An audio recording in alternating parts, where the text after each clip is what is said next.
자를 기억하시는 하나님이라는 제목으로 말씀 나누도록 하겠습니다. 우리가 이 땅에 살아갈수록 가끔은 이 돈 그리고 권력 그리고 이런 힘, 무력 이런 것만 있으면 있는 죄도 없어지는 것처럼 보이는 불합리한 사회가 아닌가라는 생각을 한 번쯤은 해보셨을 수 있습니다. 비록 이 세상이 아직은 정의와 공평이 완벽하지는 못해도 그래도 이 세상에는 하나님께서 주신 이 선한 양심을 따라서 살려고 하는 많은 사람들이 좋은 세상을 만들려고 노력하고 있습니다. 2022년, 2년 전이네요. 미국 네바다주를 들썩이게 한 여성이 있습니다. 네바다주 역사상 처음으로 백인이 아닌 아시아계 흑인으로 대법관으로 임명이 된 패트리샤 리, 당시에 49살, 지금 51살 되겠네요. 입니다. 그녀는 주한 미군 흑인 아버지와 한국인 어머니 사이에서 태어났습니다. 당시 그녀는 대법관 지원서에서 자신을 외국에서 태어난 집도 없이 가난하고 학대받은 어린 시절을 보낸 혼혈 여성이라고 소개했습니다. 그녀가 이제 4살 때 미국으로 왔고요. 하지만 8살 때 알코올 중독에 시달린 아버지 때문에 부모가 이혼을 합니다. 이후 영어를 못하는 엄마를 대신해서 두 동생을 데리고 가장 역할을 해요. 8살 때부터 기초생활보장 수급자 서류를 엄마 대신 작성하면서 처음 법을 접합니다. 하지만 너무 가난해서 길거리에서 노숙생활도 하고 학대받는 여성을 위한 쉼터를 돌아다니면서 살았습니다. 침대 밑에는 바퀴벌레가 늘 기어다녔고요. 그 후 엄마의 남자친구에게 학대를 받다가 15살 때 가출합니다. 친구 집을 전전하면서 소파에서 자는 일을 하고요. 유년 시절이 고통스러웠지만 그런 환경이 자신의 평생을 가로막는 장애물이라고 생각하지 않았습니다. 정말 열심히 살았습니다. 자기 부모님처럼 될까봐 기꺼이 도와줬던 친구 부모님들을 실망하게 할까봐 두려워서 더 열심히 살았습니다. 그리고 미국 정부에서 부모가 대학을 나오지 않은 학생들에게 제공하는 과목별 과외 선생님의 지원을 받아서 대학에 들어가죠. 서던 캘리포니아 대학교 USC 졸업하고 조지 워싱턴 대학교 법대를 졸업하고 변호사가 됩니다. 변호사가 돼서 자신처럼 어려운 환경에 있는 사람들을 돕다가 드디어 네바다주 대법관이 되었습니다. 그녀는 노숙자 노릇을 하다가 대법관이 된 자신의 인생을 다이아몬드에 비유했습니다. 다이아몬드도 엄청난 압력이 있어야 만들어지지 않아요? 라는 얘기를 했어요. Pressure makes diamond 라는 코트가 이제 있는데요.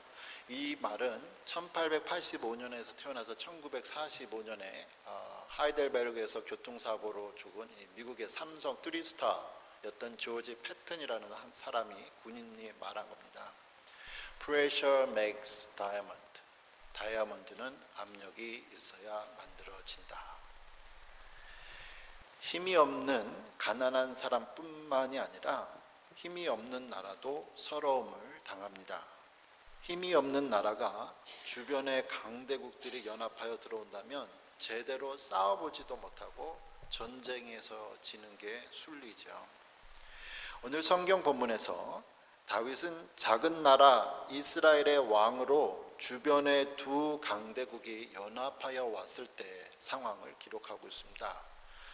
다윗이 이 시편 9편에서 하나님께 이 두 강대국으로부터 구원해 주실 것을 기도하죠. 평등을 외치고 있는 지금도 가난하고 권력이 없는 사람들이 제대로 대접을 못하는 상황인데 시편 9편이 기록된 이 3000년 전의 사람들은 더욱더 큰 어려움을 당했습니다. 특별히 두 나라가 연합으로 당시에 두 강대국이 이 작은 나라 신생국가였던 이 이스라엘을 쳐들어왔으니까 너무 당황해서 기도하는 내용이죠. 다윗은 이스라엘이 작은 나라라고 무시하면서 승리를 가지고 장담하고 했던 이 연합군과의 승리가 하나님께서 자기에게 주실 선물인 것을 알았습니다. 그래서 오늘의 주제인 설교 제목인 시편 9편 18절에 이렇게 말합니다. 궁핍한 자가 항상 잊어버림을 당하지 아니하며 가난한 자들이 영원히 실망하지 아니하리로다. 이 세상의 나라는요, 군사력, 경제력, 권력 등을 다 갖고 있으면 본인들이 다 자기 나라가 하는 일이 다 정의롭게 보여도 하나님의 나라는 공의와 자비라는 다른 힘의 원리로 이루어지고 있습니다. 제가 요즘에 우리가 계속 시편을 설교를 하는데요, 시편을 읽을 때마다 발견하는 공통점이 있어요. 모든 150편의 시편의 공통점은 뭐냐면 사람들이 억울하고 힘든 일을 당할 때 하나님께 기도했습니다. 그리고 하나님께서는 그 기도를 응답하셔서 사람들을 구원하셨다는 거예요.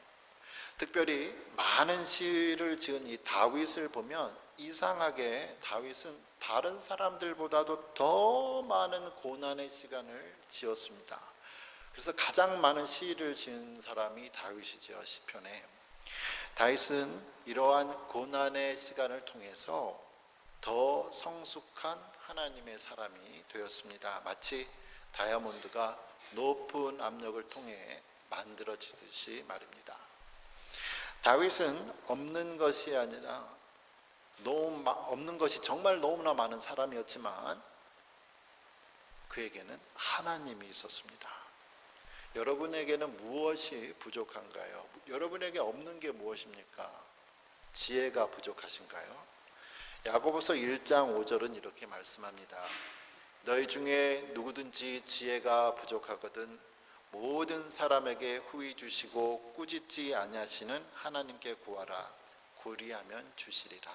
그래요. 혹시 여러분 건강이 필요하십니까? 같은 책 야고보서 5장 14절은 또 이러죠. 너희 중에 병든 자가 있느냐? 그는 교회의 장로들을 청할 것이요 그들은 주의 이름으로 기름을 바르며 그를 위하여 기도할지니라. 야고보서는 우리에게 지혜나 건강이 부족하면 기도하라고 말을 하고 있습니다. 야고보서 전체의 주제는 뭐냐면요, 믿음이 있다고 하면 보여주십시오. 삶으로 행함으로 보여주십시오인데 야고보가 말하는 믿음은 뭐냐? 믿음의 사람은 무엇인가? 기도하는 사람입니다.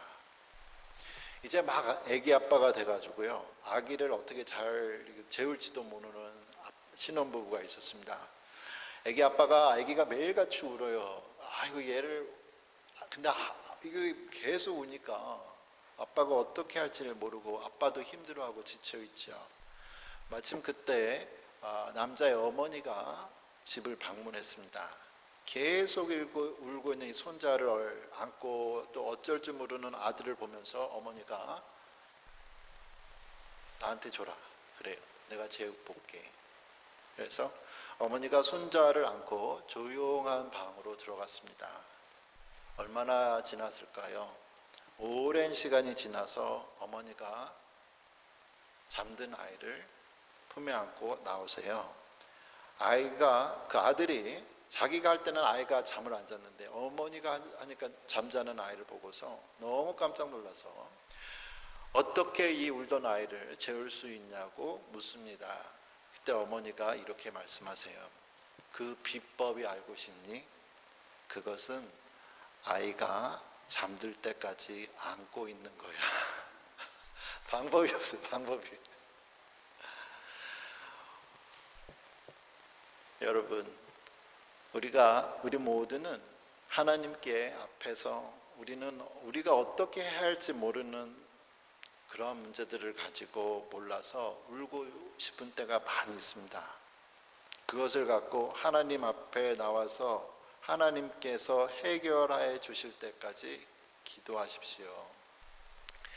오늘 다윗이 그랬던 것처럼 하나님은 여러분의 눈물과 탄식을 잊지 않고 여러분을 구원하십니다. 우리가 여기서 생각해 보아야 할 거 오늘 아침에 두 가지를 한번 다시 보려고 하는데요. 우리가 부족한 부분을 하나님께 기도할 때 하나님께서는 어떠한 방법으로 우리를 구원해 주실까요? 마치 마술처럼 아무것도 없는 곳에서 무엇을 턱 만들어 주실까요? 공부를 하지 않았는데 기도한다고 갑자기 시험에서 100점 맞게 해 주실까요? 하나님은 성실하신 하나님이시지 요행의 불로소득은 하나님은 아니라는 거예요. 하나님께서는 우리가 내가 맡은 일에 열심히 최선을 다할 때 그것을 원하시고 은혜를 주시죠. 다윗이 지금 기도를 하고 있지만 하나님 나를 도와주세요 하고 기도하고 있지만 다윗이 전쟁에 나가서 승리했을 때도 자신의 힘과 능력만 의지하지 않았습니다. 그렇다고 하나님께서 자기를 도와주시길 바라면서 기도만 하면 하나님께서 자기에게 승리를 주실 걸 바라면서 다윗 가만히 있지 않았습니다. 시편 18편 29편에 보면 다윗이 이렇게 말해요. 내가 주를 의뢰하고 적군을 향해 달리며 내가 하나님을 의지하고 담을 뛰어넘나이다. 그래요. 다윗은 하나님께 자신을 구원해 달라고 기도하면서 자기도 목숨 걸고 하나님을 의지하며 싸웠습니다. 예수님도 달란트 비유에서 자기에게 맡겨진 달란트로 열심히 살았던 이 5달란트, 2달란트 받은 정도를 칭찬하시죠. 하지만 예수님은 자기에게 맡겨진 1달란트를 잃어버릴까봐 무서워서 사용하지 않고 땅에 묻은 이 종을 악하다고 책망하셨습니다. 우리가 하나님께 도우심을 원한다면 우리가 시편 18편에서 다윗이 얘기한 것처럼 우리 역시도 최선을 다해서 하나님을 섬기고 기도하는 것이 필요하지요. 두 번째, 또 하나는 우리가 하나님의 구원을 기도할 때 하나님께서는 우리 주변의 사람들을 통해서 구원을 하신다는 것, 기도의 응답을 보내신다는 것을 기억해야 합니다. 우리가 이해되지 않는 어려운 공부를 할 때 우리는 주변에서 좋은 자원봉사자들이나 친구들의 도움을 받습니다.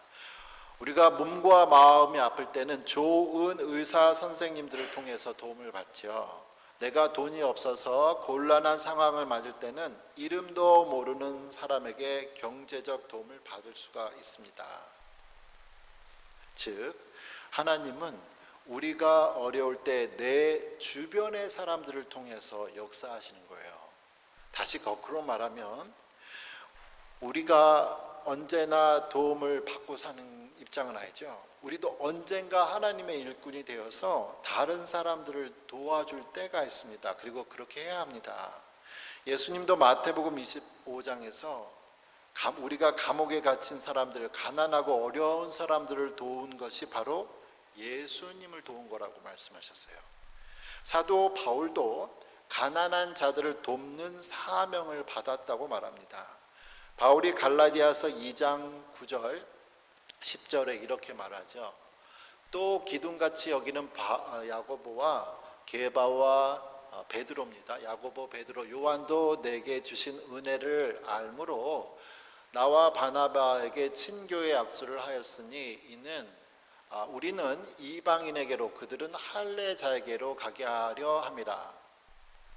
지금 바울이 예루살렘을 방문해서 야고보, 베드로, 요한 이 교회의 기둥 같은 선지자 사도들을 만났는데 사도들이 하는 얘기가 그러면 바울 당신은 이제 이방인에게 가시고요.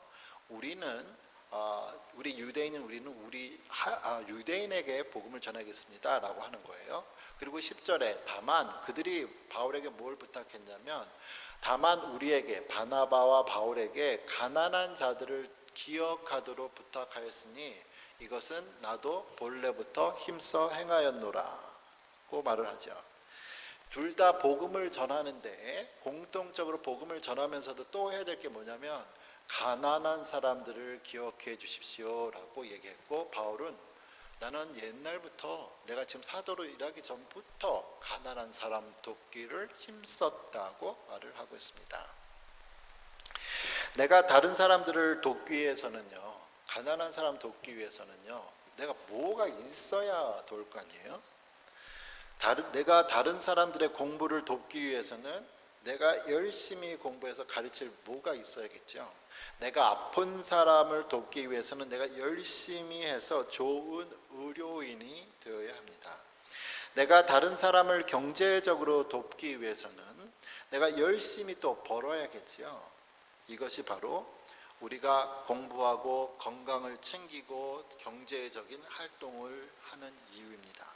우리는 단순히 내가 잘 먹고 내가 잘 살기를 위해서 공부하는 것이 아니라 우리가 하나님의 도구가 되어서 다른 사람들을 돕고 구원하기 위해서 열심히 사는 거죠.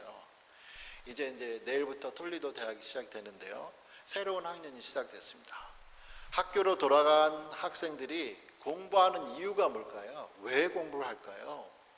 바로 미래의 하나님 나라의 확장을 위해서 가난하고 없고 힘든 사람들 도와주라고 여러분이 공부를 하는 거죠.